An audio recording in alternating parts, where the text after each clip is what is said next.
তো অনায়াসে দূর হয়ে যাবে। চলুন এই হালকা ফুলকা ছোটোখাটো জ্বর সর্দির জন্য কিভাবে এই চিকেন রেসিপিটা আমি করলাম সেটাই আজকে আপনার সঙ্গে শেয়ার করব।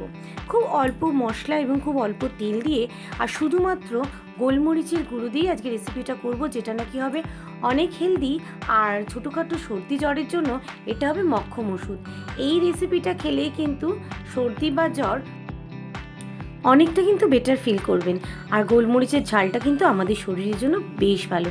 তাহলে চলুন রেসিপিটা আমি কিভাবে করলাম। আর এটা কিন্তু খেতেও বেশ ভালো হয়। যে খেয়ে যদি চিকেন খেয়ে বোর হয়ে যান তাহলে কিন্তু এই চিকেন করতে পারেন। ঝটপট করতে চান চিকেন তাহলেও কিন্তু এই রেসিপিটা করতে পারেন।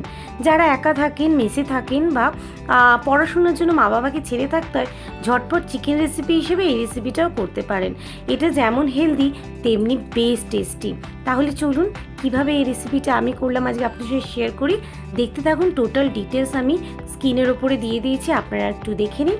আর চিকেনটা আমি কিভাবে করছি সেটাই আপনাদের সঙ্গে শেয়ার করছি। আমি কিন্তু মাংসটার মধ্যে হলুদ, নুন আর সর্ষের তেল আর গোলমরিচ 1 চামচ দিয়ে ম্যারিনেট করে রেখে দিয়েছিলাম বেশ 1 ঘন্টা ধরে।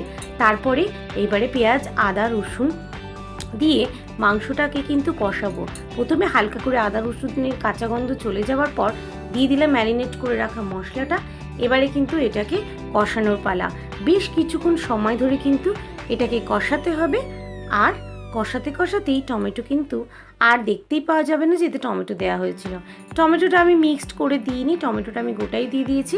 চলুন তাহলে গোটা টমেটো আর গোলমরিচ দিয়ে কীভাবে মাংসের রেসিপিটা আজকে আমি করছি, চিকেন গোলবাড়ি, আজকে আপনার সঙ্গে শেয়ার করছি। চলুন দেখতে থাকুন।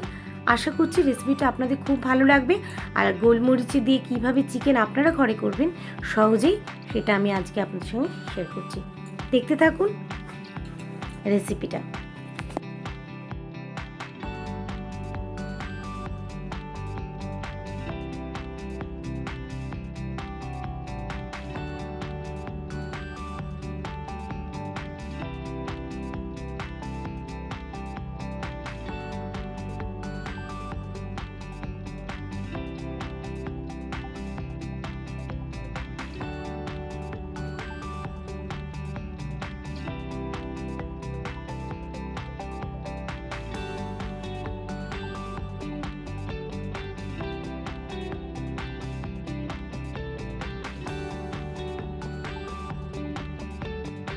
কিছুটা কষানোর সঙ্গে সঙ্গে কিন্তু আমি মশলার মিক্সি ধোয়া জল কিন্তু এর মধ্যে দিয়ে মশলাটা কষাবো, যাতে করে চিকেনটা ধরে না যায়।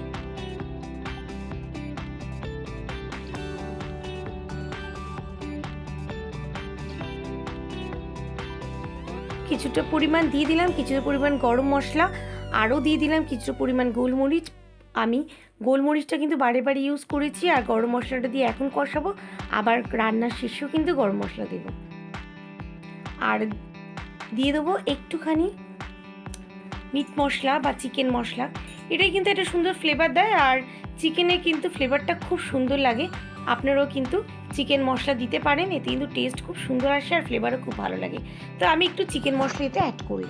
পরে কিন্তু এর মধ্যে দিয়ে দিলাম আলুগুলো।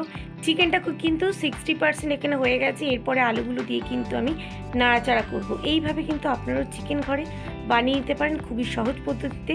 খুবই সুস্বাদু একটা চিকেন রেসিপি।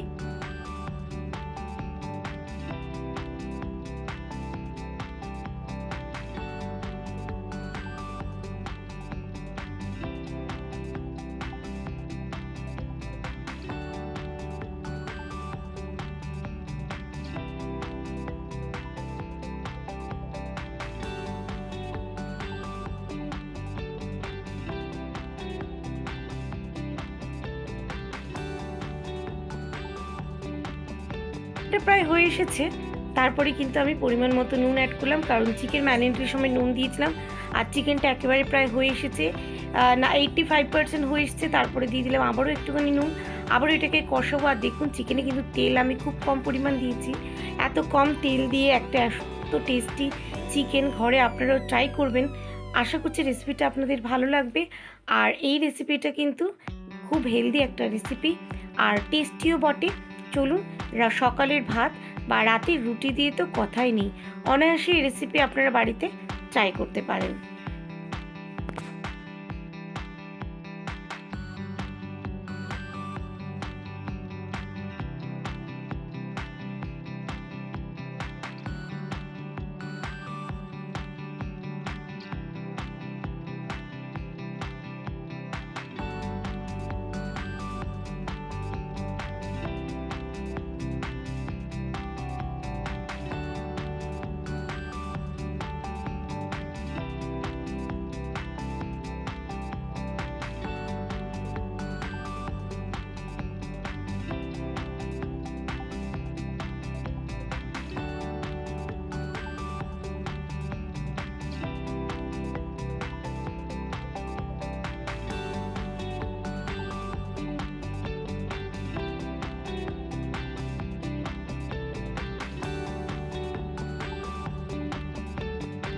এটা কিন্তু কষানো হয়ে গেছে। এরপরে এর মধ্যে অ্যাড করে দিলাম ফুটন্ত গরম জল। এবারে কিন্তু চিকেনটাকে ফুটতে দেবো, খুব বেশি ঝোল করব না আমি, এটা হালকা গ্রেভি টাইপের হবে। তো এবারে কিন্তু এটাকে আমি ফুটতে দেবো।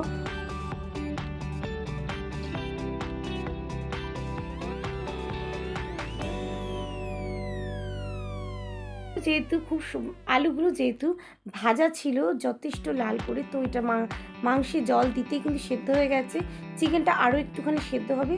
আমি কিন্তু আলুগুলো আগেই নামিয়ে রেখেছি, নাহলে চিকেনের সঙ্গে অনেকটাই বেশি সেদ্ধ হয়ে যাবে। সে কারণে দিয়ে দিলাম আবার একটু হাতে গড়া গরম মশলা, তাতে কিন্তু এলাচ, দারচিনি, লবঙ্গ, আবার একটু গোলমরিচ দিয়ে দিয়েছি। দিয়ে কিন্তু গরম মশলা আর গোলমরিচ দেওয়ার পর ওপর দিয়ে একটুখানি ধনেপাতা ছড়িয়ে চিকেনটা আমার কমপ্লিট হয়ে গেল। আর এইভাবে চিকেন কিন্তু আপনারাও রান্না করতে পারেন। আর দেখুন চিকেনটা কি দারুণ হয়েছে।